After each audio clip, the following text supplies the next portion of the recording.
Hello बच्चों, कैसे हैं आप सब। आई होप आप लोग बिल्कुल बढ़िया होंगे, बिल्कुल मजे में होंगे। तो बहुत बहुत स्वागत है आप लोगों का एक बार फिर से हमारे फिजिकल केमिस्ट्री के डिस्कशन सेशन। मैं आप लोगों का केमिस्ट्री एजुकेटर, आप लोगों का केशव जाजू सर, एक बार फिर से आप लोगों का स्वागत करता हूं। और आज हम लोग डिस्कस करने वाले हैं विलियन चैप्टर को।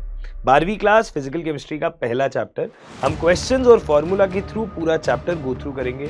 मेंस और एडवांस लेवल के हर अच्छे सवाल को डिस्कस करेंगे। ठीक है, आई एम श्योर आपको बहुत मजा आएगा। आपने YouTube पे इस तरीके के प्रैक्टिस वाला सेशन कम जगह पे देखा होगा। बाकी आप लोग अच्छे से फॉलो करिएगा, प्रैक्टिस बढ़िया से करिएगा, हर सवाल को खुद से ट्राई करके देखिएगा, है ना। मैं आप लोगों की जानकारी के लिए एक और बात बता दूं कि इस क्लास के जो नोट्स हैं वो आपको अपने PW ऐप पर मिल जाएंगे। और PW ऐप का डिस्क्रिप्शन हम लोगों ने यहाँ पे, PW ऐप का जो डाउनलोड लिंक है वो हमने यहाँ पे डिस्क्रिप्शन में डाला हुआ है। जो बच्चे PW के बारे में नहीं जानते हैं उनकी जानकारी के लिए, फिजिक्स वाला एक बहुत बड़ा एजुकेशनल प्लेटफॉर्म है जहाँ पे करोड़ों बच्चे अलग अलग कॉम्पिटिटिव एग्जाम्स की तैयारियां करते हैं। और ना सिर्फ तैयारी करते हैं बल्कि सेलेक्ट भी होते हैं। तो आप भी उस भीड़ का हिस्सा बन सकते हैं। और सिर्फ भीड़ का हिस्सा ही नहीं, आप उसमें से विजेता बन के निकल सकते हैं। सिर्फ आपको अपनी क्लासेस रेगुलरली फॉलो करनी है, चीजों को ढंग से समझना। ठीक है, तो इस पेपर्स में, इस चैप्टर से पेपर के अंदर एक सवाल तो फॉर श्योर आने वाला है मेंस में। एडवांस में भी 1 से 2 सवाल एक्सपेक्टेड है। तो अच्छे से पढ़िएगा, स्कोरिंग चैप्टर है, आसान चैप्टर है। मिलते हैं क्लास के अंदर। और आज हम मिले हैं 12वीं क्लास का टॉपिक डिस्कस करने के लिए। जी हाँ, हमने 11th की पूरी फिजिकल केमिस्ट्री निपटा ली है। अब हम 12th की फिजिकल केमिस्ट्री को स्टार्ट करने जा रहे हैं, जिसमें आज मैं सबसे पहले आपसे विलियन चैप्टर का डिस्कशन स्टार्ट करूंगा। हम लोग प्रैक्टिस के थ्रू, सवालों के थ्रू कॉन्सेप्ट्स को समझेंगे। सारे इंपॉर्टेंट फॉर्मुलों को पहले मैं एक जगह पे बताऊंगा और फिर हम लोग एक एक करके क्वेश्चंस के थ्रू चीजों की प्रैक्टिस करेंगे। ठीक है, तो कोशिश करते हैं अगले 1.5 घंटे के आसपास, 1 से 1.5 घंटे के बीच में कुछ बेहतरीन अच्छे सवाल जो हिंदी में YouTube पे तो अवेलेबल नहीं है, उन्हें एक बार तरीके से डिस्कस किया जाए, बढ़िया से समझा जाए और चीजों में आगे बढ़ा जाए। ठीक है बेटा, अगर आप विलियन चैप्टर की बात करते हैं, मैं हमेशा बच्चों को यह बात बोलता भी हूं, मैं यहां भी यही बोलूंगा कि जो 12th क्लास की फिजिकल केमिस्ट्री है ये ना थोड़ी इजी लेवल पे आती है।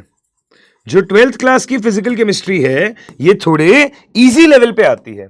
कैसे इजी लेवल पे आती है? 11th की फिजिकल केमिस्ट्री में बहुत सारे कॉन्सेप्ट्स हैं, बट अगर आप 12th की फिजिकल केमिस्ट्री देखोगे तो यहां पे आपको बहुत हाईफाई कॉन्सेप्ट्स नहीं दिखेंगे एंड आसानी से होने लायक सवाल दिखेंगे, क्योंकि यहां ऑर्गेनिक केमिस्ट्री काफी तगड़ी हो जाती है फिर, है ना। तो 12th की फिजिकल इजी वाले साइड में आती है। एक बार हम देखते हैं इस चैप्टर में हम क्या बात करेंगे। अगर हम सॉल्यूशंस की बात करें तो हमारे पास बनता है विलियन।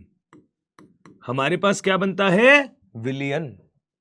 विलियन जो है वो क्या होता है? एक समांगी मिश्रण है, 2 या 2 से ज्यादा चीजों को मिक्स करके बनता है। विलियन 2 तरीके का होता है, मतलब विलियन 2 चीजों से मिलके बनता है। एक होता है विलेय और एक होता है विलायक। एक होता है विलेय, एक होता है विलायक। 2 चीजों से मिलके विलियन बनता है। 2 चीजों से मिलके विलियन बनता है। विलेय है सॉल्यूट, विलायक होता है सॉल्वेंट। हम अपनी सहूलियत के लिए विलेय को B से रिप्रेजेंट करते हैं, विलायक को A से रिप्रेजेंट करते हैं। विलेय को B से रिप्रेजेंट करते हैं, विलायक को A से रिप्रेजेंट करते हैं। बढ़िया है। अगर इन तरीके से हम चीजों को बात करेंगे तो दोनों के भार को WW लिख देते हैं, WB WA। दोनों के मोल्स हो जाएंगे NB NA। दोनों के मोलर भार हो जाएंगे MMB MMA। क्लियर है? ये हमारी विलियन की बात हो गई। अगर ये चीज हमारे विलियन की बात हो गई तो हम लोग यहां पे इस चैप्टर में सबसे पहले सांद्रता पद को कवर करेंगे। हम लोग सबसे पहले सांद्रता पद को कवर करेंगे, जिसके फॉर्मूले सारे के सारे मैंने आपको ऑलरेडी मोल कंसेप्ट में सिखाए हुए हैं। जिसमें मेजरली अगर मैं बात करूं, जो हमारे यहां सबसे ज्यादा काम आता है वो है मोलरता, जिसे हम कहते हैं विलेय के मोल अपॉन विलियन का आयतन, और वो भी किस यूनिट में? लीटर में। हम बात करते हैं मोललता, मोललता हो जाएगा विलेय के मोल अपॉन विलायक का भार, वो भी किस यूनिट में? केजी में। इसी तरीके से अगर मैं मोल भिन्न की बात करूंगा तो मोल भिन्न हो जाएगा विलेय के मोल अपॉन कुल मोल। इसी तरीके से विलायक का मोल भिन्न हो जाएगा विलायक के मोल अपॉन कुल मोल। सही बात है, ये विलेय का मोल भिन्न, ये विलायक का मोल भिन्न। बढ़िया बात है, ये मोललता और ये मोलरता। मैंने आपको मोल कंसेप्ट में भी बताया था, मैं दोबारा भी बता देता हूं। हम कुछ रिलेशंस याद करते हैं, जैसे मोलरता जो होती है ये बराबर होता है 10xd अपॉन विलेय का मोलर भार। 10xd अपॉन विलेय का मोलर भार। यहां x होता है परसेंटेज W/W और d होता है विलयन का घनत्व।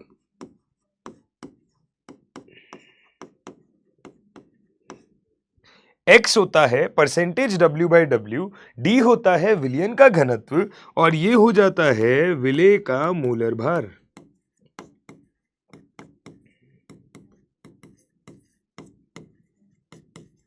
विलेय का मोलर भार। और m हमारे पास में क्या है? मोलरता। m हमारे पास में क्या है? मोलरता। इसी तरीके से अगर हम बात करते हैं आगे, तो अगली चीज हो जाएगी मोललता। अगली चीज क्या हो जाएगी? मोललता। मोललता बराबर होगी विलेय का मूल भिन्न अपॉन 1 माइनस विलेय का मूल भिन्न इंटू 1000 अपॉन विलायक का मोलर भार।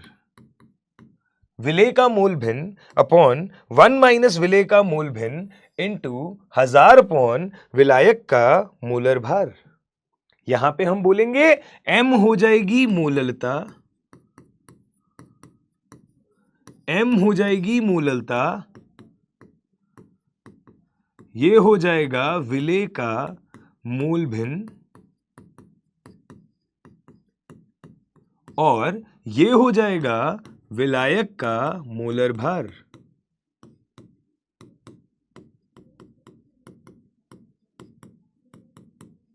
ये हो जाएगा विलायक का मोलर भार। तो ये मैंने मोल भिन्न और मोललता में रिलेशन निकाला, ये मैंने घनत्व और मोलरता में रिलेशन निकाला। इसी तरीके से अगली चीज जो हमारे पास एक और होती है, वैसे तो हम ये बोलते हैं कि हम यहाँ पे तनु विलयन की बात करेंगे, और अगर हम तनु विलयन की बात करेंगे तो हम बोलेंगे कि मोललता और मोलरता एक समान है। अगर हम तनु विलयन की बात करेंगे तो हम बोलेंगे कि मोललता और मोलरता एक समान है। अगर मोललता और मोलरता एक समान है, स्टिल अगर आपको कभी पूछ ही ले कि मोललता दे दी है भाई साहब, मोलरता बता दो, तो तुम रिलेशन यूज कर सकते हो। क्या यूज कर सकते हो? मोललता बराबर होती है मोलरता इंटू 1000 अपॉन 1000 टाइम घनत्व माइनस मोलरता इंटू विलेय का मोलर भार। प्लीज बात को ध्यान से समझें, बात को ध्यान से समझें। ये हो जाएगी हमारी मोललता, ये हो जाएगी हमारी मोलरता, ये हो जाएगा हमारा घनत्व और ये हो जाएगा हमारा विलेय का मोलर भार।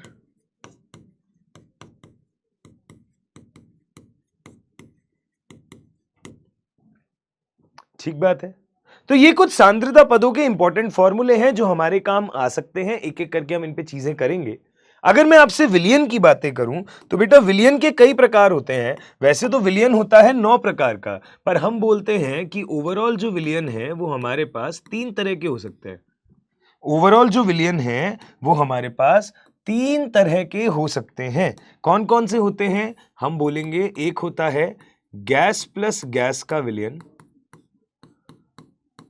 एक होता है गैस प्लस गैस का विलयन, एक होता है this is gas plus gas, नहीं ये हमें नहीं पढ़ना, हमें पढ़ना है गैस प्लस द्रव का विलयन, एक हमें पढ़ना है द्रव प्लस द्रव का विलयन, एक हमें पढ़ना है ठोस प्लस द्रव का विलयन। समझें बातों को। हमारे पास 3 तरह के विलयन हैं। एक है गैस प्लस द्रव, एक है द्रव प्लस द्रव, एक है ठोस प्लस द्रव। ठीक है, एक है गैस प्लस द्रव, एक है द्रव प्लस द्रव, एक है ठोस प्लस द्रव। अगर मैं एग्जाम्पल की बात करूं तो जैसे कि ये हो गया कि बेटा मैंने CO2 को पानी में घोला हुआ है। ठीक है, CO2 गैस को पानी में घोला हुआ है, तो गैस प्लस द्रव का विलयन हो गया। यहां पे मैंने बोला कि मैंने बेंजीन को टोलुइन में घोला हुआ है।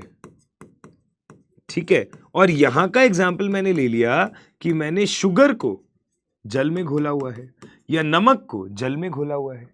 तो ये हमारे पास तरह तरह के विलयन हो गए, गैस प्लस द्रव का विलयन, द्रव प्लस द्रव का विलयन, ठोस प्लस द्रव का विलयन। सही बात है ना? ये हमारे पास तरह तरह के विलयन है। अगर ये हमारे पास तरह तरह के विलयन हैं तो बेटा जी इसे पढ़ने के लिए जिस नियम के बारे में हम लोग चर्चा करते हैं वो नियम होता है हेनरी का नियम। वो नियम होता है हेनरी का नियम। और इन दोनों के बारे में बातचीत करने के लिए जिस नियम पे हम लोग चर्चा करते हैं वो नियम होता है राउल्ट का नियम। सही बात है? ठीक है। अगर मैं सबसे पहले हेनरी के नियम के बारे में आप लोगों से एक फटाफट चर्चा करूं, अगर मैं फटाफट आप लोगों से हेनरी के नियम के बारे में चर्चा करूं,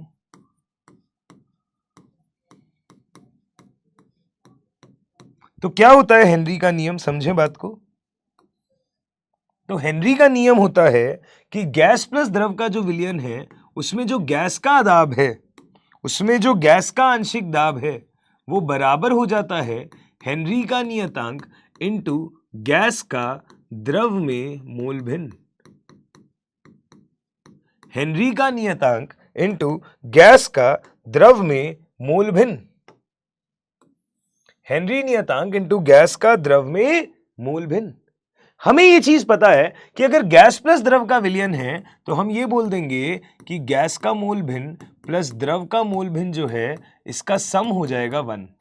अगर इसका सम हो जाएगा 1 तो वो गैस का मोल भिन्न है, तो हम यहां बोलेंगे कि गैस का दाब जो है ये बराबर हो गया KH इंटू 1 माइनस द्रव का मोल भिन्न।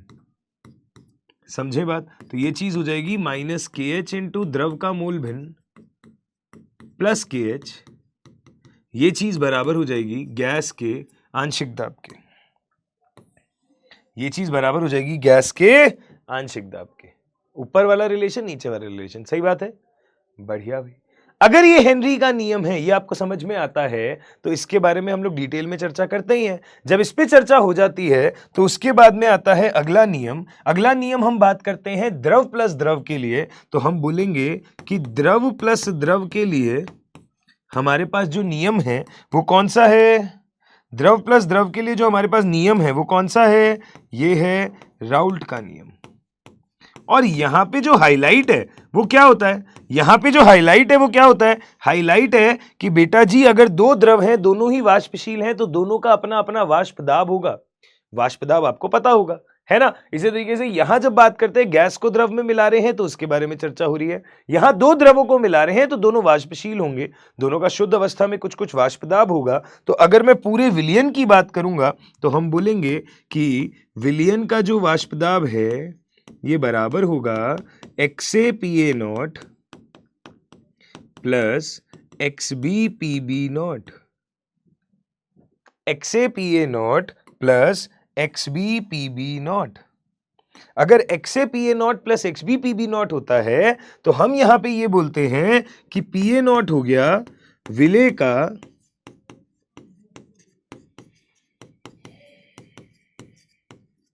शुद्ध अवस्था में वाष्प दाब।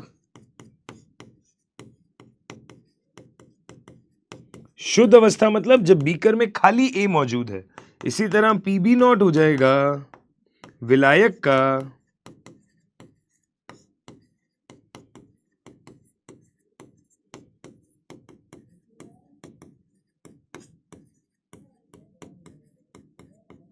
शुद्ध अवस्था में वाष्प दाब। अच्छा, अगर मैंने XA की बात करी तो XA हो जाएगा विलय का द्रव अवस्था में मोल भिन्न।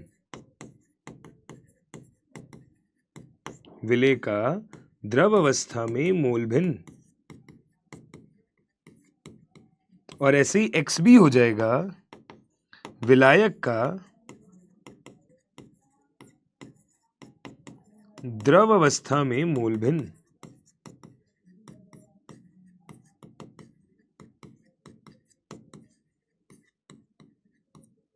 ठीक है जी, बढ़िया है। अगर ये समझ में आता है तो आप इस बात को ध्यान से समझें। हम बोलेंगे एक और रिलेशन है हमारे पास ये कि XAPA0 जो है ये बराबर होगा YA इंटू PT के। आप PT बोलो P विलयन बोलो एक ही बात है, इसे हम PT भी लिख सकते हैं। तो XAPA0 हो गया YAPT के बराबर। इसी तरह X B P B naught हो गया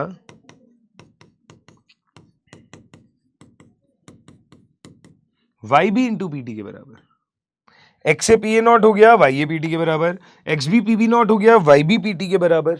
यहां पे वाई ए वाई बी क्या है, तो देखो ये द्रव अवस्था के मूल भिन्न है, हम बोलते हैं वाई ए और वाई बी जो हैं ये हो जाएंगे वाष्प अवस्था के मूल भिन्न।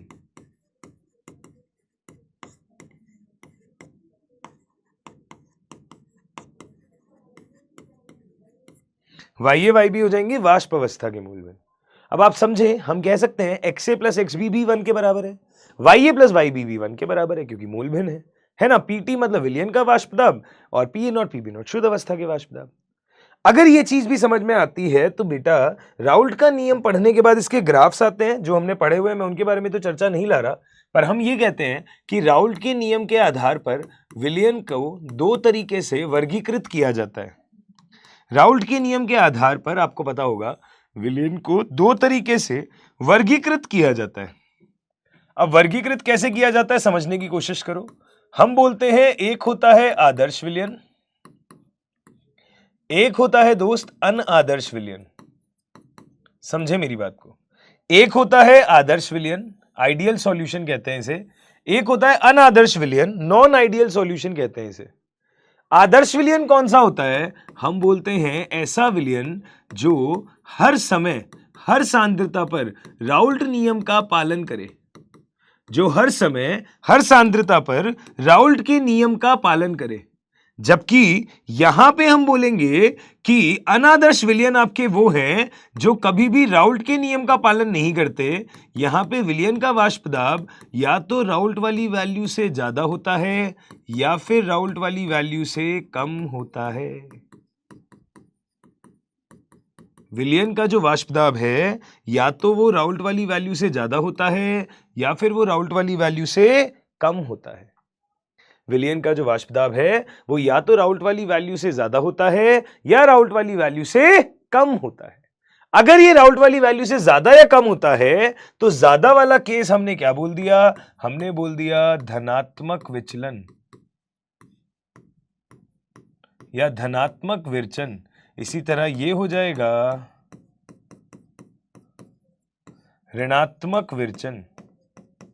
समझना मेरी बात को ध्यान से, मतलब जो विलयन हर वक्त हर सांद्रता पर राउल्ट के नियम का पालन करे वो आदर्श विलयन है, बट जो राउल्ट के नियम का पालन ना करे वो अनादर्श विलयन है। अब जो अनादर्श विलयन है वो दो तरीके के हो सकते हैं।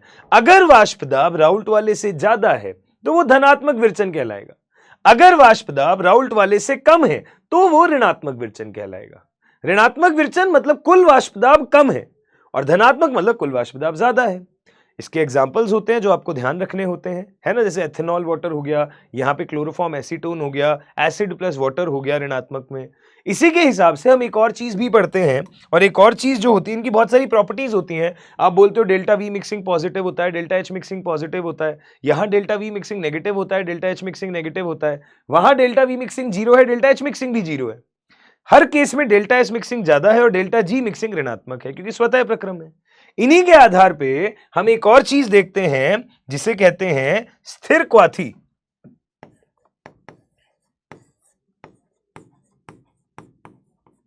स्थिर क्वाथी, स्थिर क्वाथी आपके पास में ऐसे मिश्रण होते हैं, स्थिर क्वाथी आपके पास में ऐसे मिश्रण होते हैं जहां पे द्रवित अवस्था और वाष्पित अवस्था की जो सांद्रता है वो क्या होती है, एक समान होती है।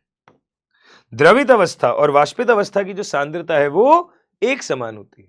अगर एक समान होती है तो स्थिर क्वाथी जो है वो दो तरीके के होते हैं। स्थिर क्वाथी जो है वो दो तरीके के होते हैं। एक होता है न्यूनतम क्वथनांकी,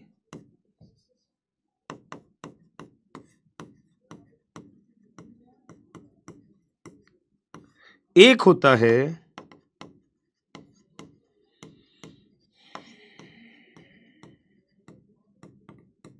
अधिकतम क्वथनांकी।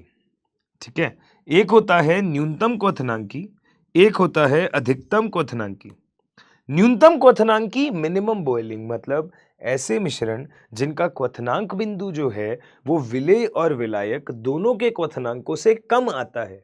तो वो न्यूनतम क्वथनांकी है। और ऐसे विलयन जो क्वथनांक बिंदु है, जिनका क्वथनांक विलेय और विलायक दोनों के क्वथनांकों से ज्यादा आता है, वो है अधिकतम क्वथनांकी। हम एक और बात बोलते हैं कि जो वाष्पदाब होता है वो क्वथनांक बिंदु के व्युत्क्रमानुपाती होता है। वाष्पदाब जो है वो क्वथनांक बिंदु के व्युत्क्रमानुपाती होता है। तो जो आपके पास में न्यूनतम क्वथनांकी है, मतलब अगर क्वथनांक बिंदु न्यूनतम है तो वाष्पदाब अधिकतम, और वाष्पदाब अधिकतम है तो हम बोलेंगे यहां धनात्मक विचलन वाले सारे एग्जाम्पल्स आएंगे। और इसी तरह अगर अधिकतम क्वथनांकी है, मतलब क्वथनांक बिंदु अधिकतम है, मतलब वाष्पदाब न्यूनतम है, यानी कि ऋणात्मक विचलन वाले आएंगे।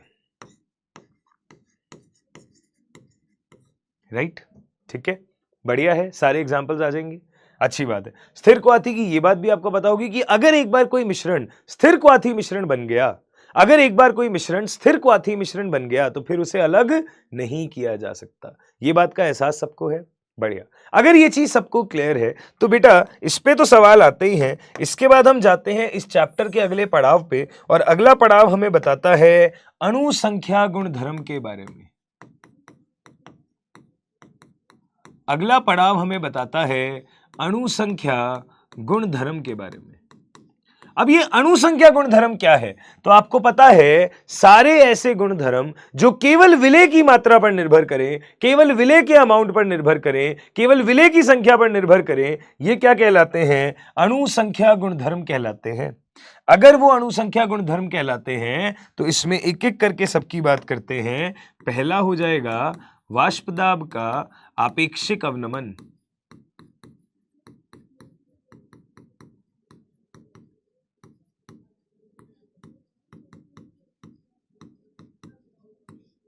वाष्पदाब का आपेक्षिक अवनमन, आरएलवीपी बोला करते हैं इसको शॉर्ट में, क्योंकि इंग्लिश में नाम है रिलेटिव लूवरिंग ऑफ वेपर प्रेशर। तो अगर इसको आरएलवीपी बोलते हैं शॉर्ट में, तो आपको यह बात ध्यान होगी कि सारे अणु संख्या गुणधर्म किस कैटेगरी में यूज होते हैं? जब आपका विलेय हो ठोस और विलायक हो द्रव, यानी कि वाष्पशील द्रव। ठोस विलेय, द्रवीय विलायक, है ना, वाष्पशील विलायक, अवाष्पशील विलेय।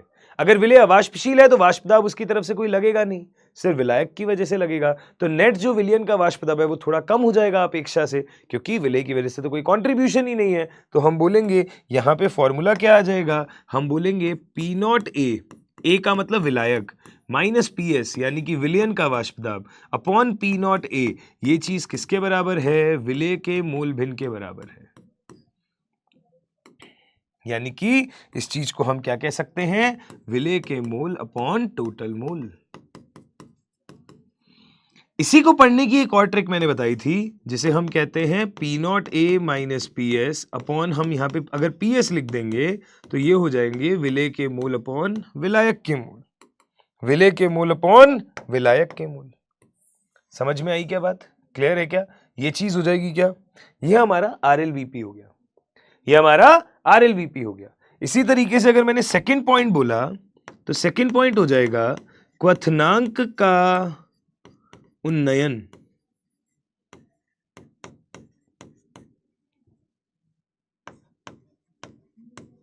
क्वथनांक का उन्नयन इंग्लिश में कहते हैं EBP, elevation of boiling point.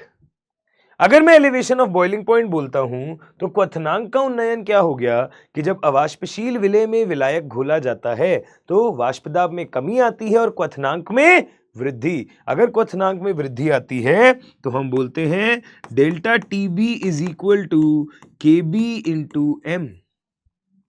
Delta Tb is equal to K b into M. यहां पे एम हो जाएगी तुम्हारी मोललता और डेल्टा टीबी है क्वथनांक का उन्नयन। क्वथनांक बिंदु कौन सा बिंदु होता है? कौन सा ताप होता है? ऐसा ताप जिसपे किसी भी पदार्थ का वाष्पदाब 1 atm के बराबर हो जाए। वैसे तो ये कहते हैं कि पदार्थ का वाष्पदाब बाहरी दाब के बराबर हो जाए, बट हम लोग बाहरी दाब को हमेशा ही क्या मानते हैं?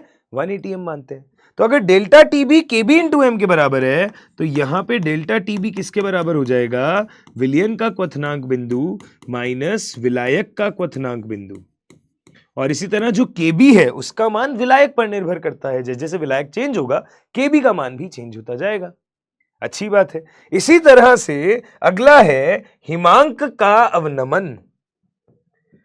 इसी तरह से अगला है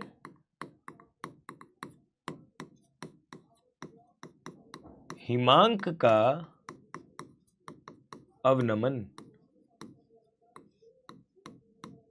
अगर अगला है हिमांक का अवनमन तो हम बोलेंगे डेल्टा टीएफ किसके बराबर है?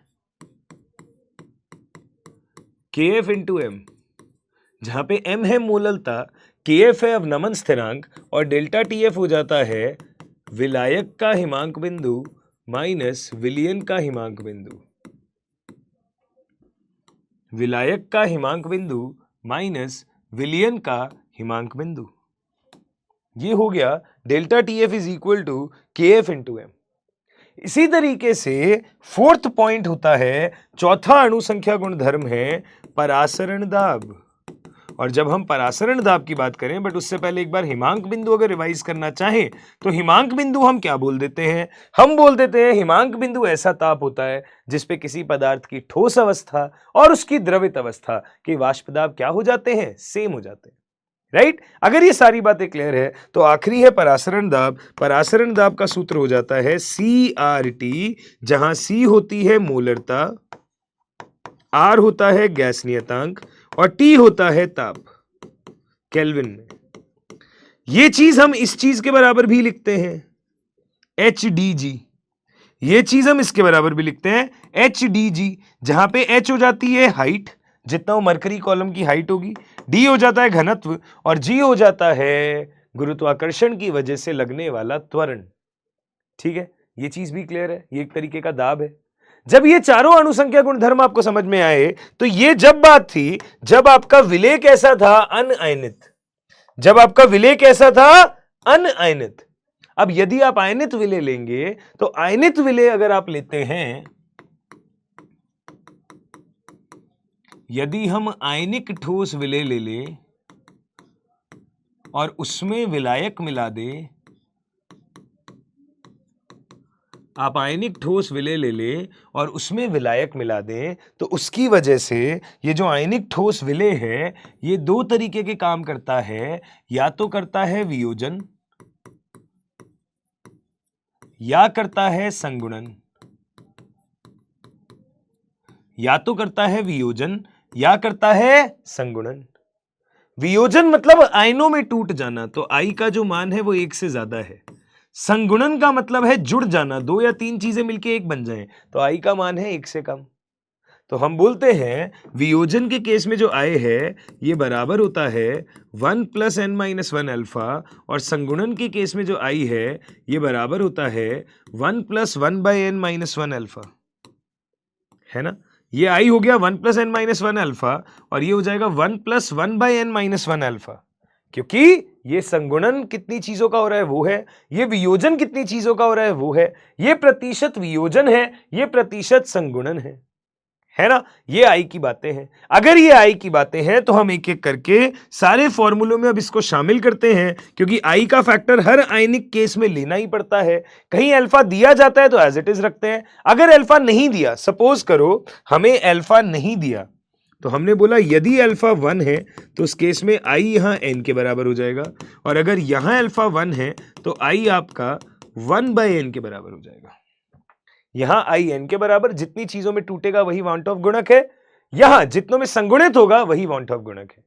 तो हमने बोला कि अगर हम सारे अणुसंख्या गुणधर्म एक एक करके देखेंगे तो RLVP क्या हो जाएगा? RLVP बराबर हो जाएगा P0 - PS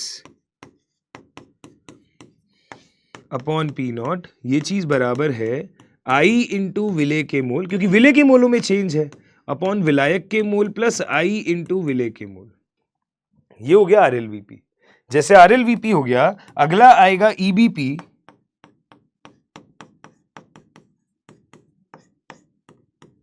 EBP क्या हो जाएगा? Delta TB is equal to I into KB into M।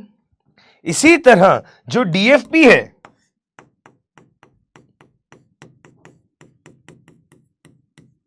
इसी तरह जो डीएफपी है वो क्या हो जाएगा, delta TF is equal to I into K F into M. यहां भी वॉन ऑफ गुणक आ जाएगा। और आखिरी चीज है परासरण दाब। आखिरी चीज है परासरण दाब।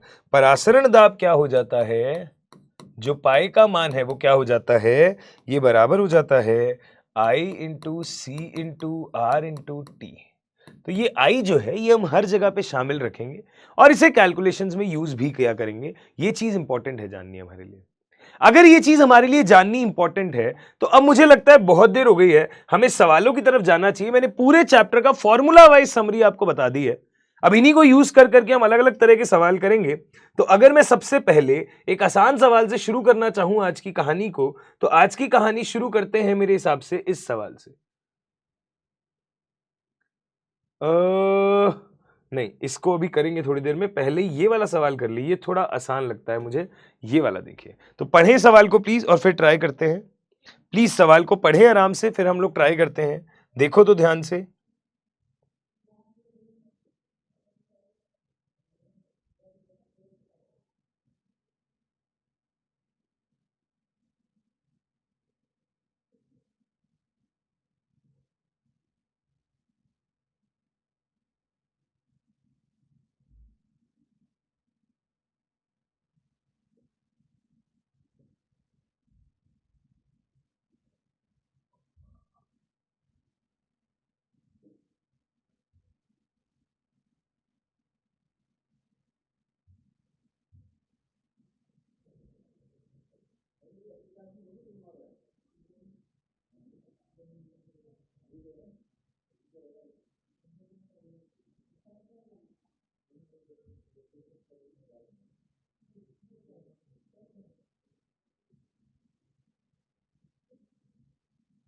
हाँ जी,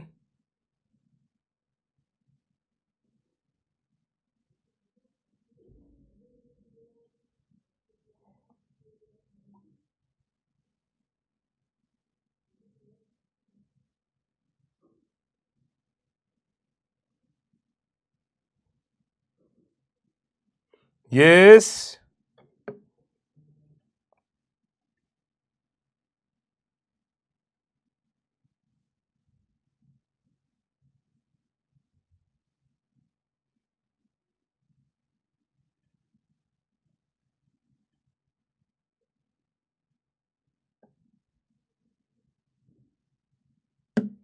चलिए डिस्कस करें। आसान सवाल है, एक एक लाइन को ढंग से पढ़ेंगे, चीजों के डेटा को लिखेंगे और सॉल्व करेंगे।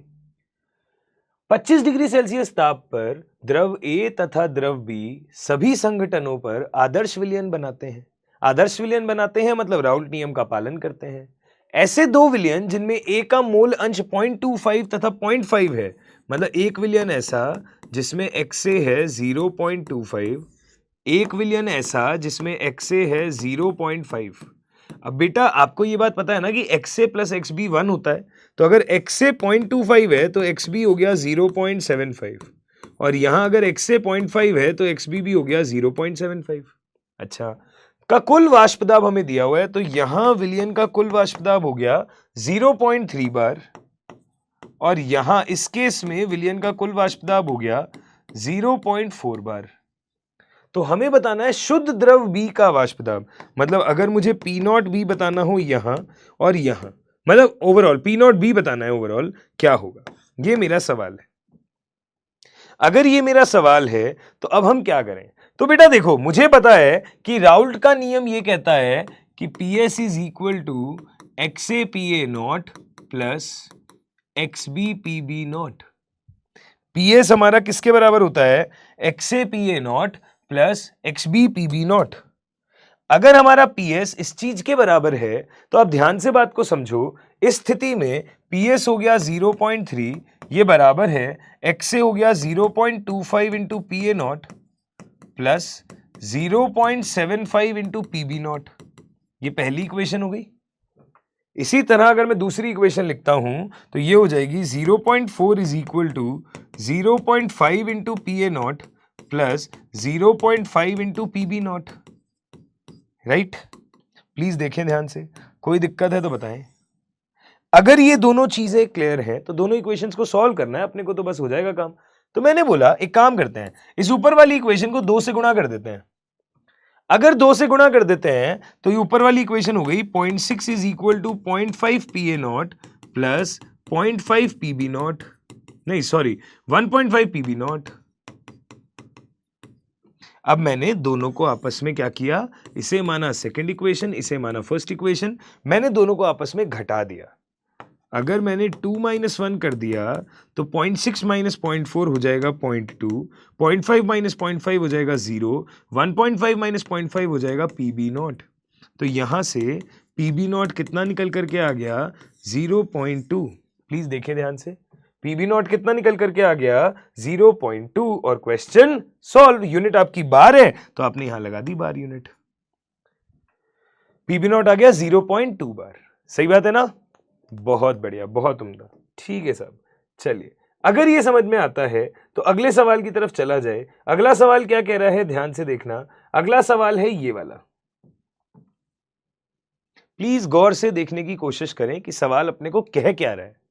सवाल कह रहा है 298 केल्विन पर जल में gas W, X, Y, Z के विलयनों के लिए हेनरी नियतांक का मान ये है। मतलब आप देखो, गैस प्लस जल का विलयन है। अगर गैस प्लस जल का विलयन है तो हेनरी का नियम चलेगा, और आपको बोल रहा है KH के मान दिए हुए हैं कि 0.5, 2, 35 और 40 किलो बार। तो हमें बताना है सही आरेख क्या होगा।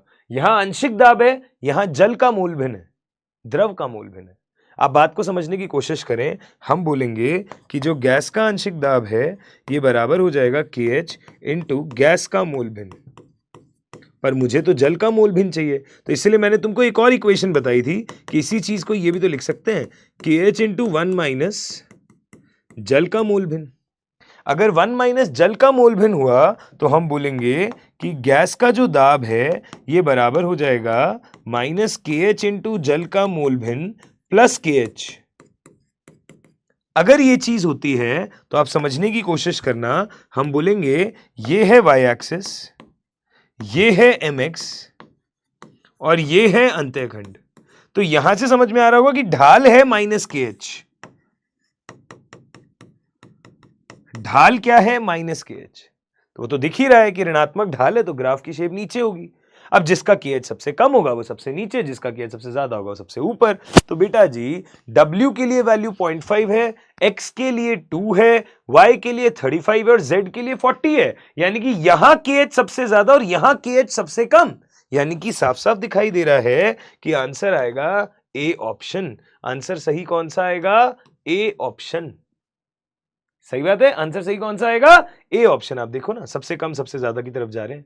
अब आप कहेंगे सर यहां भी तो यही हो रहा है, तो ये आंसर क्यों नहीं है? यहां भी तो नीचे की तरफ है। बेटा आप ये देखो, 0.5 और 2 के बीच में उतना गैप नहीं होना चाहिए, है ना। और चलो यहां तुम अगर गैप यूनिफॉर्म मानो भी तो फिर एक्स और वाई के बीच में बहुत बड़ा गैप चाहिए, और अगर एक्स और वाई के बीच बहुत बड़ा गैप चाहिए तो बड़ा गैप ये रहा, यहां नहीं है। तो इसलिए आंसर ए जो है वो सही है। आंसर ए जो है वो सही है। बात समझ पा रहे हो? Very good. अगर ये चीज तुमको अच्छे से समझ में आती है, अगर ये चीज अच्छे से समझ में आती है तो सवाल तो देखते ही हो गया। अगले सवाल की तरफ चले। ये देखो, अगर यहां बात करी जाए, क्या कह रहा है सवाल? 3 भिन्न भिन्न द्रवों X, Y, Z के लिए वाष्प दाब तथा ताप के मध्य एक ग्राफ देखा गया है। आपको बताना है इनमें से कौन सा निष्कर्ष सही है। अच्छा बेटा, वाष्प दाब और ताप है और आपसे अंतरा अणुक अन्योन्य क्रिया पूछी जा रही है। तो अगर मैं ये कह दूं कि सबका क्वथनांक निकाल देते हैं, जहां क्वथनांक ज्यादा वहां अंतरा अणुक क्रिया बल भी ज्यादा है, इसलिए उन्हें तोड़ने में ज्यादा ताप लग रहा है। तो हम ये कह सकते हैं क्या कि बेटा जी एक बात है जो आपको समझ में आ रही होगी कि 760 mm पे 180 mm होता है। मैंने क्या किया, मैंने 760 mm मान लिया, 760 mm पे 180 mm होता है।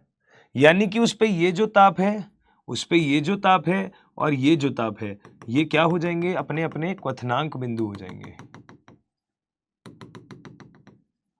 तो यहां से समझ में आ रहा है कि क्वथनांक का क्रम हो जाएगा Z, Y, X, क्योंकि एक्सिस में आगे जाएंगे तो क्वथनांक बढ़ेगा। तो सबसे ज्यादा Z का, फिर Y का, फिर X का। अगर z का फिर y का फिर x का होगा, ये क्वथनांक है, तो मैं ये कहूं ना कि जिसका क्वथनांक ज्यादा है यानी कि उसको तोड़ने में उतना ज्यादा ताप लग रहा है, मतलब वहां पे अंतरोन्य क्रिया भी अन्योन्य क्रिया भी क्या है, बल स्ट्रांग है। तो हमने बोला कि y की तुलना में x का अंतरा अणुक अन्योन्य क्रिया उच्चतर है, तो y में अंतरा अणुक क्रिया ऑब्वियसली उच्चतर है x के कंपैरिजन में। y की तुलना में x का अंतराणु अन्योन्य क्रिया निम्नतर है, नहीं ये बात सही नहीं है, ये बात ठीक है।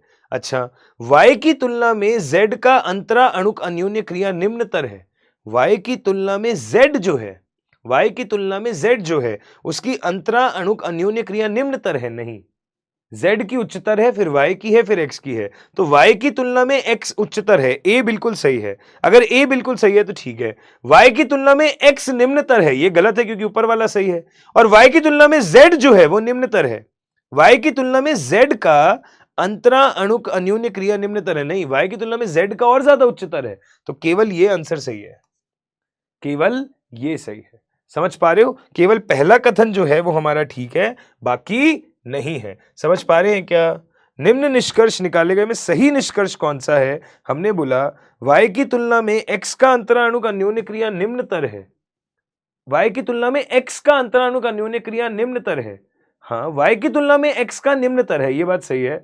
y की तुलना में x का उच्चतर है, तो उल्टा बोल गया मैं, y का उच्चतर है, x का तो निम्नतर है ना, तो ये सही होगा ना, ये सही होगा, x का निम्नतर है। ठीक है, बढ़िया, ओके। हम ये बोलेंगे कि जहां क्वथनांक ज्यादा वहां अंतरा अणुक अन्योन्य क्रिया बल भी ज्यादा,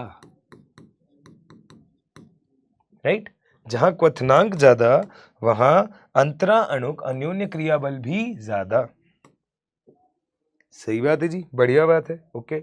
अगर ये ठीक है तो अगले सवाल की तरफ चला जाए। अगर हम अगले सवाल की तरफ जाने की कोशिश करें तो अगर मैं ये वाला सवाल देखूं, प्लीज, वांट ऑफ गुणक पे आऊंगा मैं, पहले बिना वांट ऑफ गुणक के देख लूं क्या? ये देखना जरा क्या सवाल, पढ़ो तो एक बार क्वेश्चन की लैंग्वेज, पढ़ो तो एक बार क्वेश्चन की लैंग्वेज, क्या दिया हुआ है? यस, हाँ जी, प्लीज देखें एक बार क्या दिया हुआ है। बढ़िया है,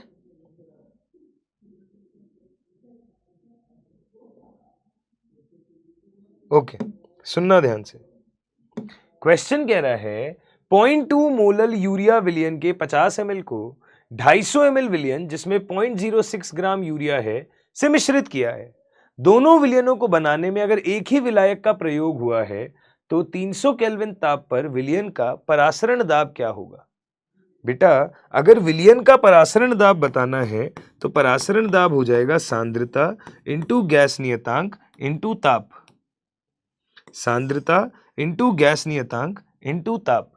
हमने बोला ताप हो गया 300 केल्विन, ठीक है, आर हो जाएगा 62 जो कि दिया हुआ है हमको सवाल में, सांद्रता हमको बतानी है। सांद्रता का मतलब हो गया कुल मोल अपॉन कुल आयतन,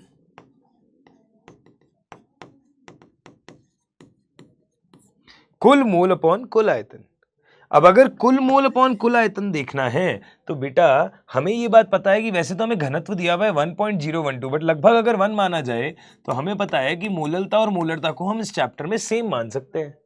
तो आप देखो कि यूरिया का जो पहला विलियन है उस केस में मोलरता है लगभग 0.2 मोलर और आयतन है हमारे पास 50 ml।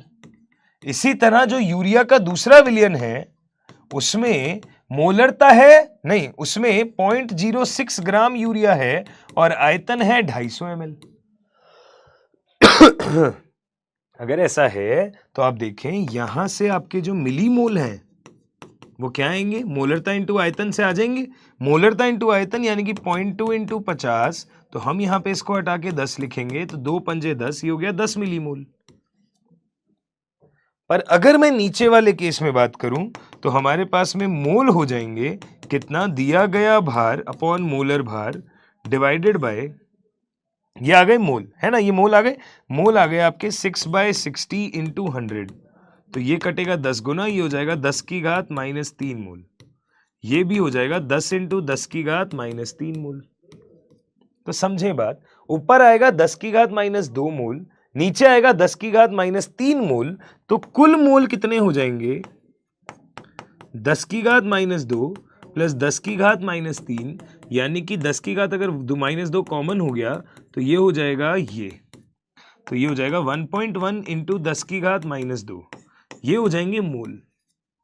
अगर ये मोल हो गए, टोटल आयतन आपके पास कितना हो गया? 50 इधर 250 इधर, यानी कि 300 ml।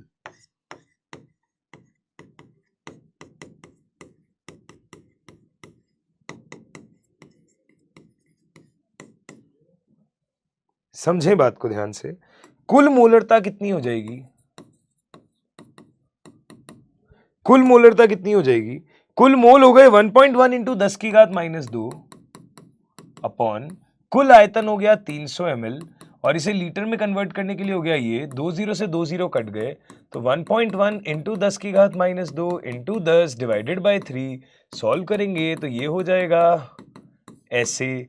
ये जैसे ही सांद्रता आ जाएगी, अब आप पाई निकाल सकते हैं CRT, तो आप बोलेंगे कि बेटा जी 1.1 इंटू या 1.1 अपॉन 30 इंटू आर का मान हो गया 62 इंटू तापमान हो गया 300, सारी वैल्यू को रख दो, आंसर आ जाएगा।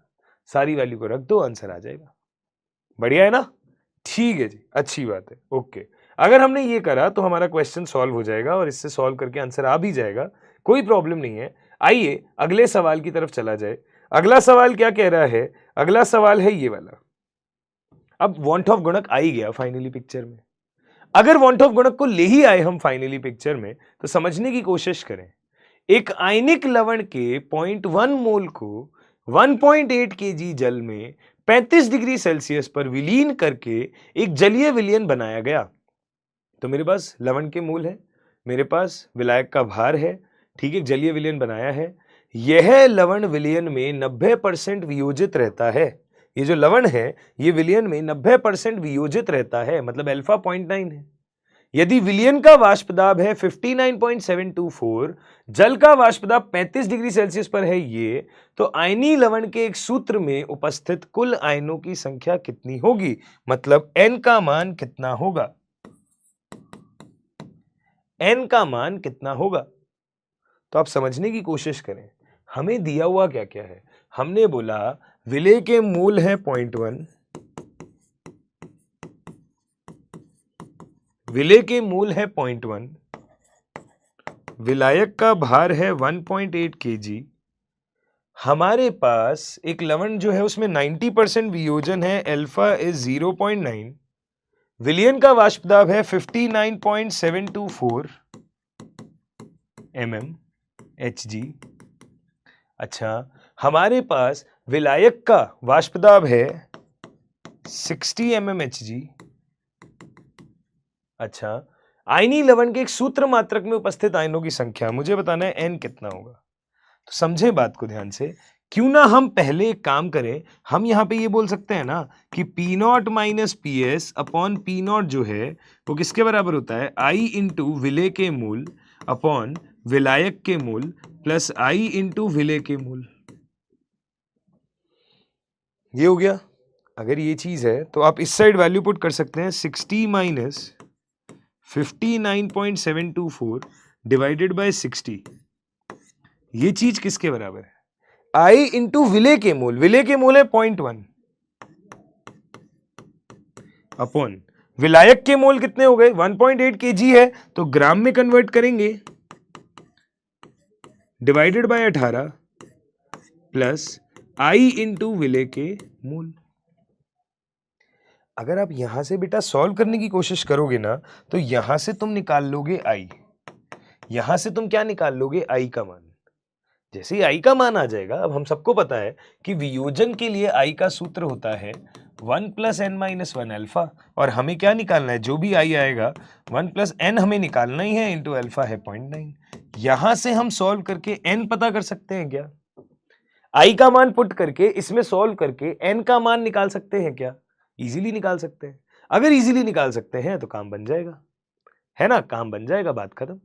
बढ़िया। अगर इसे सॉल्व ही करके देना है तो वैसे तो एनटीए ने तुम लोगों को पेपर में कैलकुलेटर के लिए मना कर दिया है, बट हमें तो नहीं देना पेपर, हम तो सवाल को फटाफट करना चाहते हैं। तो हमने बोला कि लगे हाथ फटाफट से सॉल्व करके देख लिया जाए। तो ये आया 0.0046। ये पूरा का पूरा सॉल्व होके आ रहा है ये 0.0046। इधर आ रहा है 0.1 इंटू आई अपॉन, ये हो जाएगा 1.8 इंटू 1000 डिवाइडेड बाय 18 यानी कि 100 प्लस 0.1 आई। अब इसको क्रॉस मल्टीप्लाई अगर हम करें, अगर हम इसको क्रॉस मल्टीप्लाई करें तो क्या बन जाएगा, ये बन जाएगा 100 प्लस 0.1 आई, ये चीज इनटू हो जाएगी 0.0046 के, और ये चीज बराबर हो जाएगी 0.1 आई के। अगर ये चीज ऐसे आती है तो आप समझें ध्यान से, 100 इंटू 0.0046 अगर मैं कर रहा हूं तो ये आ रहा है 0.46 प्लस ये चीज क्या हो जाएगी 0.0046 इंटू 0.1, ये हो जाएगा 0.00046 आई, और ये चीज बराबर हो जाएगी 0.1 आई के। अगर ऐसा हो जाएगा तो आप ध्यान से देखें, ये चीज उधर जाएगी तो हम बोलेंगे कि 0.09954 आई ये बराबर है 0.46 के। तो आई का मान क्या हो जाएगा 0.46 डिवाइडेड बाय 0.09954, आंसर आ जाएगा लगभग 4.62, और इसे हम बराबर कर देंगे इस चीज के, है ना, और यहां से सॉल्व करके आंसर निकाल देंगे। यहां से सॉल्व करके आंसर निकाल देंगे। जैसे इसको इससे डिवाइड करेंगे, -1 करेंगे, और n का जो मान है वो लगभग कितना आ जाएगा 5। n का मान लगभग कितना आ जाएगा 5। वही हमसे पूछा गया है, n ही तो पूछा गया है। सही बात है, n ही तो पूछा गया है, जो कि सॉल्व होके लगभग कितना आ जा रहा है बेटा 5 आ जा रहा है। सही बात है। तो हमने डायरेक्ट फॉर्मूला यूज किया, सारा डेटा देखा और चीजों को सॉल्व किया। एक जबरदस्त सवाल करेंगे, पर उससे पहले एक आसान सवाल भी देखें। प्लीज ध्यान से देखिए क्या कह रहा है ये वाला क्वेश्चन। ये वाला क्वेश्चन कह रहा है पात्र 1 में एक अवाष्पशील विलेय X के W2 ग्राम को W1 ग्राम जल में घोला जाता है। ठीक है, तो हमारे पास एक विलेय है X प्लस जल, ये एक विलयन है। हमारे पास एक विलयन है X प्लस जल। सिमिलरली हमारे पास एक विलयन है Y प्लस जल।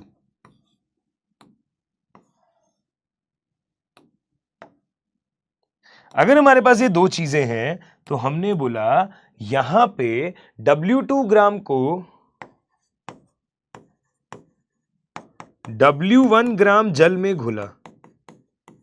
इसी तरह वहां पे भी मैंने W2 ग्राम को W1 ग्राम जल में घुला,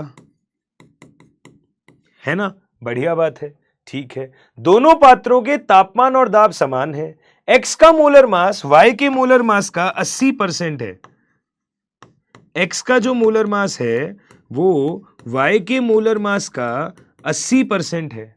इनके अपने अपने सांद्रण में X का वॉन ऑफ गुणक Y के वॉन ऑफ गुणक का 1.2 है। अच्छा, तो हमें बताना है कि पात्र 1 के विलयन के क्वथनांक का उन्नयन पात्र 2 के विलयन के क्वथनांक के उन्नयन का कितना है, डेल्टा टीबी एक्स और डेल्टा टीबी वाई का। देखो ध्यान से कैसे ट्राई करोगे सवाल को, सारा डेटा तुम्हारे सामने है। डेल्टा टीबी को कैसे कंपेयर करोगे? यस, हाँ जी,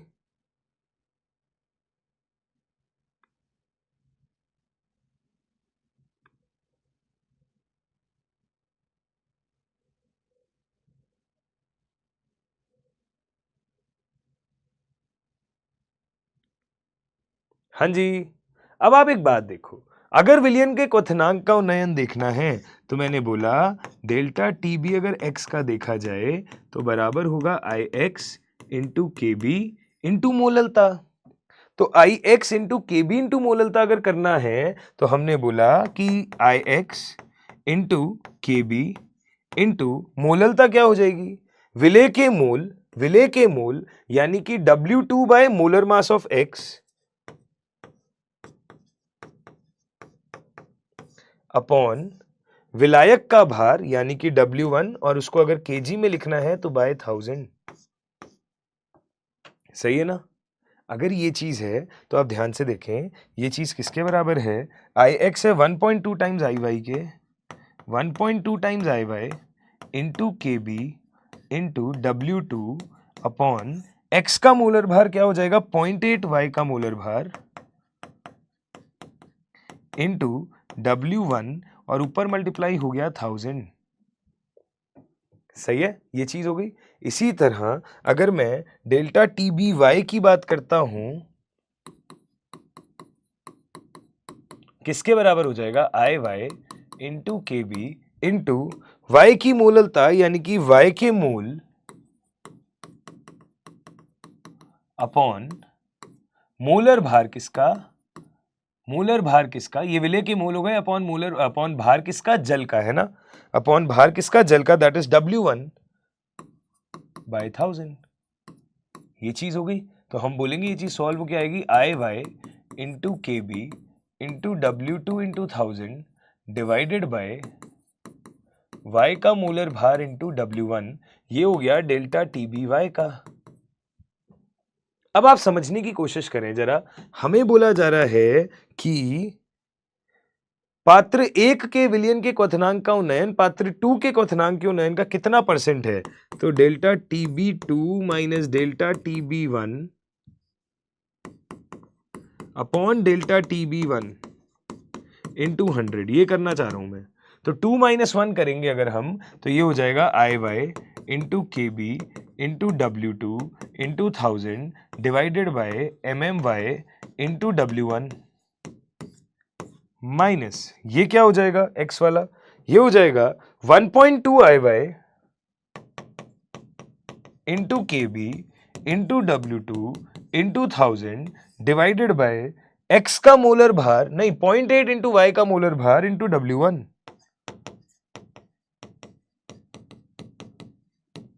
अपॉन अपॉन अपॉन क्या हो जाएगा? डेल्टा TB1, यानी कि एज इट इज यही चीज।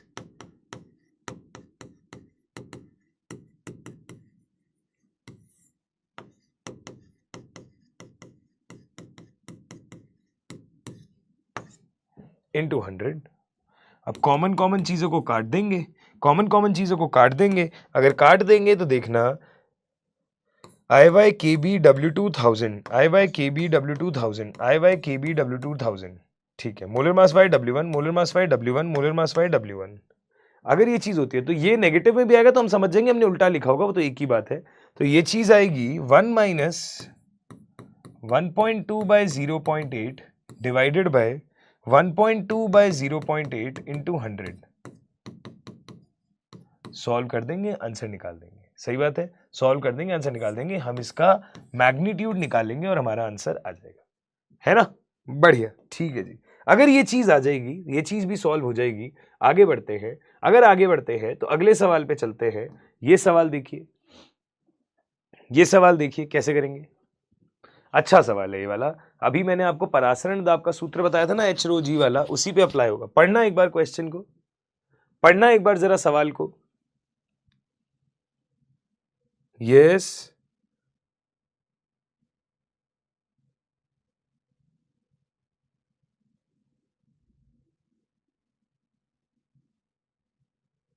हाँ जी, प्लीज ध्यान से देखें। कोई दिक्कत है तो बताएं, सवाल को ढंग से पढ़ो।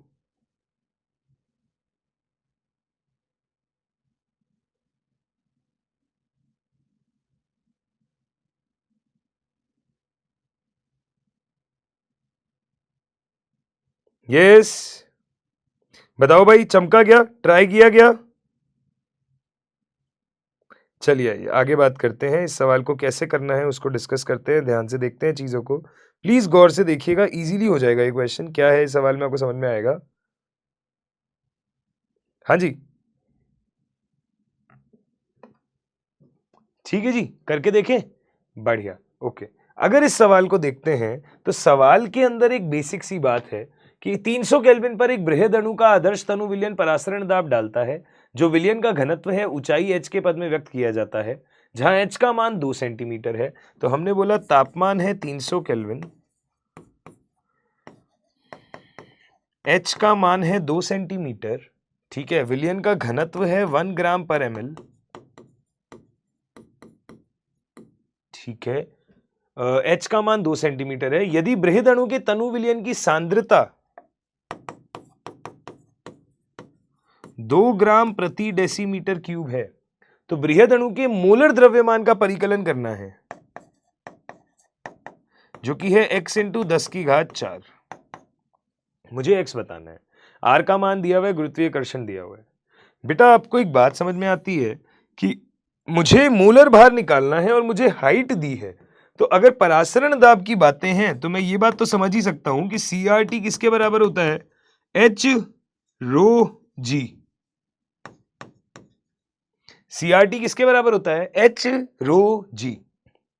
अगर ऐसा है, पर हाँ आपको यूनिट्स का ध्यान रखना पड़ेगा, यहाँ पे यूनिट्स पे खेलना पड़ेगा, क्योंकि हमें ये बात पता है कि प्रेशर होता है बल अपॉन क्षेत्रफल, यानी कि न्यूटन प्रति मीटर स्क्वायर, और ये चीज होती है केजी मीटर प्रति second square into metre square. तो इससे ये कट जाएगा, तो ये आ जाएगा केजी प्रति मीटर सेकंड स्क्वायर, केजी प्रति मीटर सेकंड स्क्वायर। अगर केजी प्रति मीटर सेकंड स्क्वायर हो जाएगा तो हमें इस यूनिट का ध्यान सब जगह रखना चाहिए।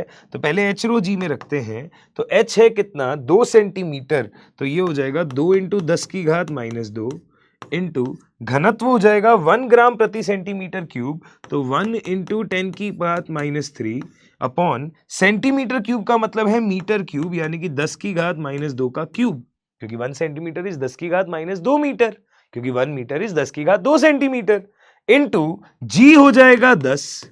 ये चीज बराबर है पाई के, क्योंकि देखो यहां पे यूनिट बैठेगी, ये है मीटर, ये हो गया आपका केजी प्रति मीटर क्यूब, और ये हो गया मीटर प्रति सेकंड स्क्वायर। तो मीटर मीटर से कट जाएगा, केजी प्रति मीटर सेकंड स्क्वायर आ जाएगा।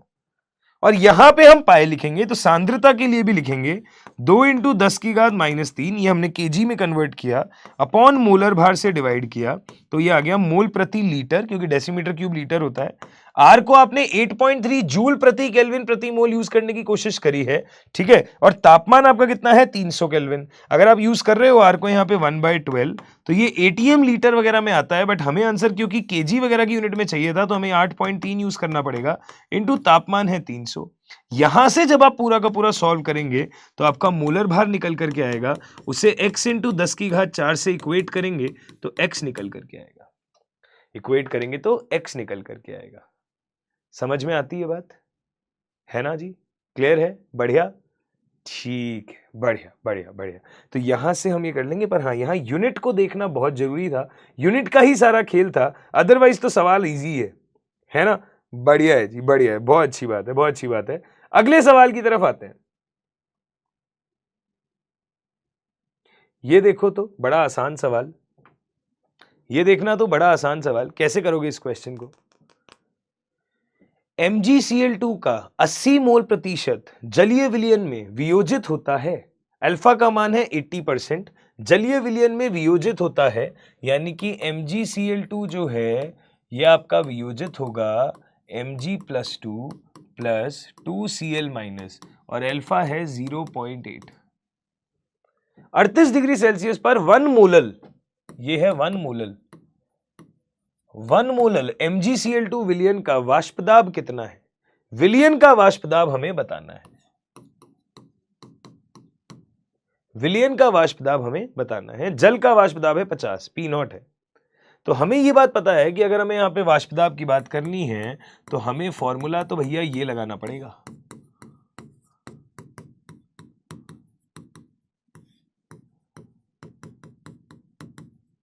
हमें फॉर्मूला तो ये लगाना पड़ेगा। अगर हमें फॉर्मूला ये लगाना पड़ेगा तो पहले आई निकालने की कोशिश करें। टोटल कितने आयन्स हैं, 3, एक मैग्नीशियम और 2 क्लोराइड। तो आप देखें आई का मान आ गया 1 + n-1 अल्फा, यानी कि 1 + 2 अल्फा, यानी कि 1 + 1.6, यानी कि 2.6। तो अगर I का मान हो गया 2.6, तो आप देखें जलीय विलयन का वाष्पदाब हमें निकालना है, शुद्ध जल का है ये, तो 50 - x/50, ये चीज किसके बराबर है, 2.6 इंटू विलेय के मोल कितने हो जाएंगे? तो बेटा 1 मोलल MgCl2 है, हम ये कह सकते हैं क्या 1 kg जल में कितना MgCl2 है? 1 मोल MgCl2 है। 1 kg जल में कितना MgCl2 है? 1 मोल MgCl2 है, यानी कि 2.6 इंटू 1 अपॉन विलायक के मोल कितने होंगे? तो भार है 1 kg यानी कि हो गया 1000 ग्राम डिवाइडेड बाय 18 प्लस ये हो जाएगा 2.6 इंटू विलेय के मोल कितने हो जाएंगे? 1। सॉल्व कर देते हैं, x आ जाएगा, x ही तो निकालना है। तो ये लगभग सॉल्व हो के आएगा 48। ये लगभग सॉल्व हो के आएगा 47.7 समथिंग, लगभग 48। बताओ भाई समझ में आया क्या? बताना भैया क्लियर है क्या? बहुत अच्छी बात है। अगर ये समझ में आता है तो अगले सवाल पे चलते हैं। अगला सवाल है ये वाला, प्लीज ध्यान से देखिएगा। फिर से आसान सवाल, मैंने कहा था 12वीं की फिजिकल केमिस्ट्री में इजी वाले क्वेश्चंस आते हैं अगर आप ध्यान से देखेंगे तो। क्वेश्चन कह रहा है C6H6 5.5 डिग्री सेल्सियस पर जमता है, मतलब हिमांक बिंदु दिया हुआ है। गौर से देखना, C6H6 5.5 डिग्री सेल्सियस पर जमता है, मतलब विलायक का हिमांक बिंदु दिया हुआ है। अच्छा, वह ताप जिस पर C6H6 के 200 ग्राम में C4H10 के 10 ग्राम का विलयन जमता है, तो विलायक हो गया हमारे पास में 200 ग्राम और विलेय हो गया मेरे पास में 10 ग्राम। जमता है, अगर जमता है मतलब विलयन का हिमांक बिंदु पूछा है, KF का मान 5.12 दिया है, तो बेटा डेल्टा TF यहां सीधा किसके बराबर हो जाएगा? KF इंटू एम के। डेल्टा TF हो जाएगा विलायक माइनस विलयन, विलायक है 5.5 माइनस विलयन है x is equal to KF है 5.12 इंटू मोललता क्या हो जाएगी? विलेय के मोल। विलेय के मोल बोले तो 10 ग्राम अपॉन C4H10 यानी कि 58 अपॉन विलायक का भार कितना हो जाएगा? 200 ग्राम, और केजी में कन्वर्ट करना है तो इंटू 1000। यहां से आप देखें ये चीज आएगी सॉल्व होके 5.5 माइनस एक्स, ये चीज बराबर हो जाएगी इसके।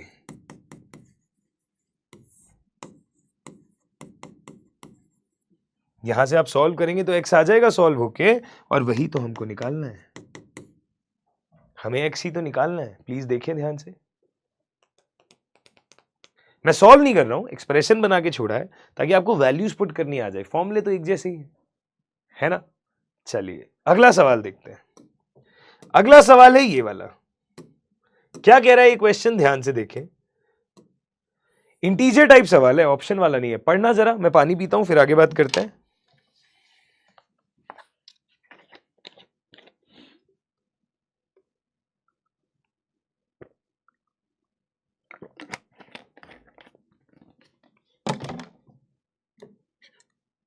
हाँ जी, क्वेश्चन कह रहा है कि विलयन के निम्न युग्मों पर विचार करें जो समान ताप पर समपरासारी होंगे।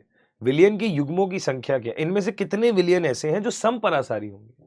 अब बेटा समपरासारी वो विलयन होते हैं जिनके परासरण दाब हमेशा बराबर होते हैं। समपरासारी वे विलयन होते हैं जिनके परासरण दाब हमेशा बराबर होते हैं। अब हमें यह पता है कि पाई का फॉर्मूला होता है ICRT। तो R है गैस नियतांक, T है ताप, ये दोनों चीजें कांस्टेंट रहेंगी, तो पाई आपका समानुपाती हो गया I इंटू सी के। पाई आपका समानुपाती हो गया I इंटू सी के। अगर I इंटू सी के समानुपाती हो गया तो हमें पता है कि अगर अल्फा की बात ना दी हो तो जितने आयनों में टूटेगा वही उसका I होगा। तो NaCl आपका टूट रहा है Na प्लस और Cl माइनस में, तो I बराबर है 2। यूरिया आपका एज इट इज रहेगा। अच्छा, CaCl2 की बात करोगे तो ये टूटेगा कैल्शियम आयन और 2 क्लोराइड आयन में, तो I हो जाएगा 3। अच्छा, KCl हो जाएगा K प्लस और Cl माइनस में, तो I हो जाएगा 2। ऐसे ही Na2SO4 भी 3 आयनों में टूटेगा, 2 सोडियम 1 सल्फेट। ऐसे ही AlCl3 4 में टूटेगा, 1 एल्यूमिनियम 3 क्लोराइड, है ना। तो इस तरीके से हमारे पास में चीजें हैं। एल्यूमिनियम सल्फेट है, एल्यूमिनियम क्लोराइड नहीं है।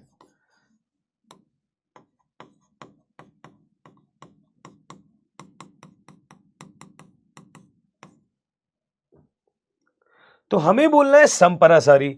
समपरासारी वो होंगे जिसका I इंटू सी सेम होगा। तो अगर मैंने ए ऑप्शन देखा तो मेरे पास NaCl के लिए I इंटू सी हो जाएगा 2 तो हो गया I का मान और सांद्रता है 1 तो ये हो गया 2। इसी तरह अगर यूरिया की बात करी तो हम बोलेंगे I है 1 और सांद्रता है 2। तो देखो I इंटू सी सेम है, मतलब ये समपरासारी है। इसी तरह अगर हम बी ऑप्शन की बात करें तो CaCl2 1 मोलर है, तो हम बोलेंगे I का मान है 3 इंटू सांद्रता है 1 मोलर, तो हमारे पास I इंटू सी हो जाएगा ये। इसी तरह अगर मैंने KCl की बात करी तो I का मान है 2 इंटू सांद्रता है 1.5 मोलर, तो वैल्यू हो जाएगी 3। तो I इंटू सी सेम है, तो ये भी समपरासारी है।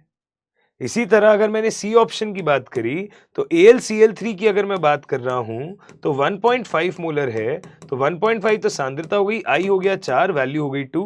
और अगर मैंने Na2SO4 की बात करी तो I का मान है 3 और सांद्रता है 2, तो वैल्यू हो जाएगी 6। 3 2 अच्छा ये भी तो 6 हो जाएगा, 1.5 इंटू 4, तो ये भी हो जाएगा। और ऐसे ही आप जब लास्ट वाला ट्राई करेंगे तो KCl के लिए I इंटू सी हो जाएगा यानी कि 2 इंटू 2.5 यानी कि 5। और ऐसे ही अगर आप एल्यूमिनियम सल्फेट की बात करेंगे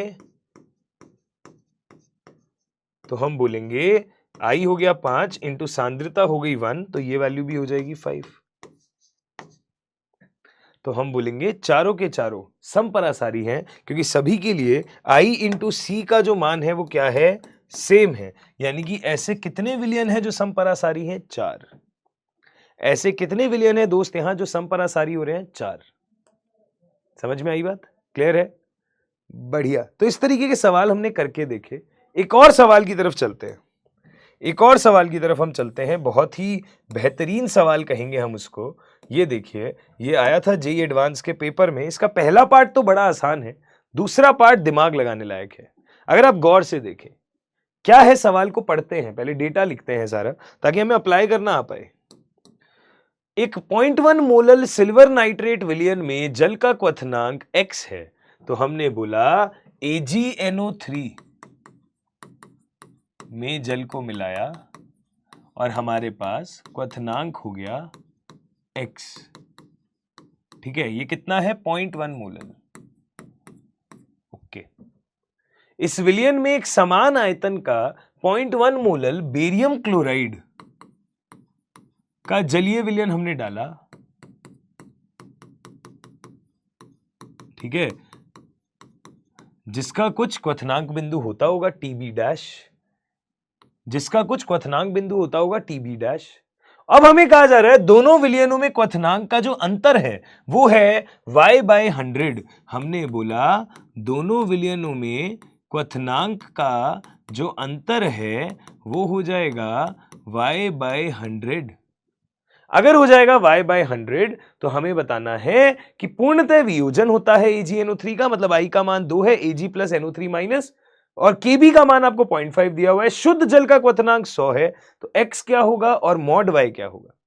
तो x तो इजीली बताया जा सकता है, क्योंकि अगर मैं यहां पे फर्स्ट वाले के लिए अगर लिखूं delta TB is equal to IKBM, तो डेल्टा TB हो जाएगा x माइनस 100, ये बराबर I हो जाएगा 10 के बराबर, मतलब 2 इंटू KB इंटू मोललता कितनी है हमारे पास, 0.1।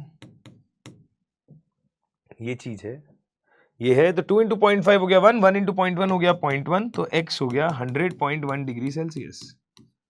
इस इक्वेशन को सॉल्व करके आ गया 100.1 डिग्री सेल्सियस। अगर मुझे मॉड y की बात करनी है, ये अच्छी बात है कि वो जो अंतर है, अब वो अंतर आएगा कैसे, तो आप देखिए पहले वाला तो 100.1 है, 100 है, मतलब सॉरी डेल्टा TB हमारे पास। अच्छा, पहले वाले का तो 100.1 आ गया, दूसरे वाले का निकालना पड़ेगा।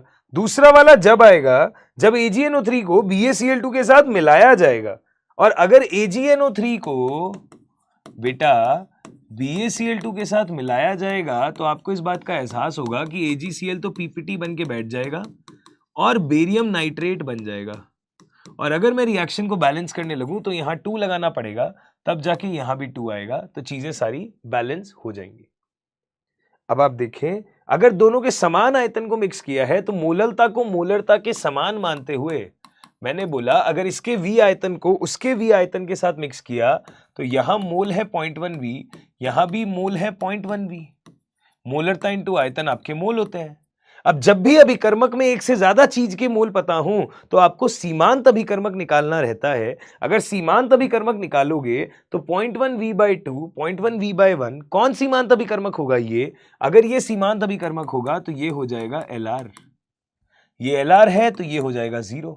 अगर ये 0 तो 2 पे 1 मोल क्रिया कर रहा है तो 1 पे आधा, तो 0.1 V पे 0.1 V by 2 क्रिया करेगा, 0.1 V by 2 बच जाएगा। अब 2 पे 2 क्रिया कर रहा है, इससे तो मतलब ही नहीं है, ये तो ठोस है। 2 पे 1 क्रिया कर रहा है तो 1 पे आधा, तो 0.1 V पे ये भी कितना क्रिया करेगा? 0.1 V by 2 मोल क्रिया करेगा।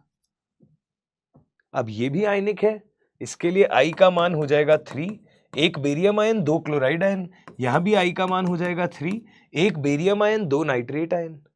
तो हम बोलेंगे कि भैया ऐसा है कि जब दोनों को मिक्स करके हमने Y का मान निकालने की कोशिश करी है यहाँ पे, तो हम बोलेंगे कि बॉइलिंग पॉइंट जो सॉल्यूशन का अब आना चाहिए वो क्या आ जाएगा? I into KB into M। पर ये जो I इंटू M है ये हम एक साथ निकाल देते हैं, इंटू हम KB कर देते हैं। I इंटू M क्या हो जाएगा? तो पहले केस का I इंटू जो सांद्रता है वो प्लस दूसरे केस का I इंटू जो सांद्रता है वो अपॉन टोटल आयतन है ये, है ना। अगर ये चीज है इनटू हमने किया केबी, केबी कितना है? केबी हमारे पास है 0.5। इसको अगर मैं सॉल्व करता हूं तो ये चीज आ जाती है 0.3V by 2 plus 0.3V by 2 divided by 2V into 1 by 2। तो वैल्यू हो जाएगी 0.3V by 2 into 2 upon 2V into 1 by 2। इससे कट जाएगा 0.3 by 4V, 0.3V by 4V। V से V कैंसिल, 0.3 by 4, ये क्या आ जाएगा हमारे पास में? बॉइलिंग पॉइंट आ जाएगा। अगर ये बॉइलिंग पॉइंट आ जाएगा तो आपने देखा इसको I into M into KB करके सब कुछ करा, तो अब आप क्या करेंगे? ये चीज आ जाएगी क्या? ये चीज आएगी डेल्टा TB। तो ये डेल्टा TB डैश आएगा। तो डेल्टा TB डैश जैसे ही ये आया तो आपने बोला this minus 100 is equal to 0.3 by 4 यानी कि 3 by 40। तो यहां से आपका ये चीज आएगा 3 by 40 प्लस 100, ये आ गया। बस तो फिर अब आपको पता है कि ये चीज माइनस ये चीज हमें y दी हुई है। कितनी दी हुई है? y इंटू 10 की घात माइनस 2, y इंटू 10 की घात माइनस 2। यहां से हम y निकाल सकते हैं, यहां से हम y निकाल सकते हैं। ठीक है ना? बढ़िया। तो हाँ, ये समझना चाहिए था, ये वाला पार्ट इंपॉर्टेंट था कि आप कैसे ये कैलकुलेशन करें, ये कैसे समझें। ये समझ गए तो फिर तो कुछ बचा ही नहीं सवाल में, फिर तो हो ही गया क्वेश्चन। ठीक है जी। तो इस तरीके से मैंने कोशिश करी है कि आपको कुछ अच्छे अच्छे सवाल विद प्रैक्टिस बताऊं। ठीक है, हमने ट्राई करे हैं, आप लोग भी ट्राई करिएगा। हम मिलेंगे इसके आगे अगली क्लास में अगले चैप्टर के साथ। तब तक के लिए thank you so much, take care, bye bye.